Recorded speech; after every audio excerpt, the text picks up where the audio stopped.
ఆడవాళ్ల కోపంలో అందమున్నది, అందులోనే అంతులేని అర్థమున్నది, అర్థమున్నది. మొదటి రోజు కోపం అదో రకం శాపం, పోను పోను కలుగుతుంది భలే విరహ తాపం.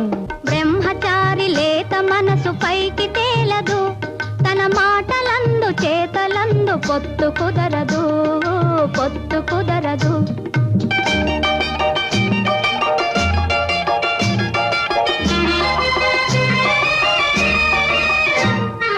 పడుచువాడి మిడిసి పాటు పైన పటారం, ఒక గడుసు పిల్ల కసరగానే లోన లొటారం. పడుచువాడి మిడిసి పాటు పైన పటారం, ఒక గడుసు పిల్ల కసరగానే లోన లొటారం. వగలాడి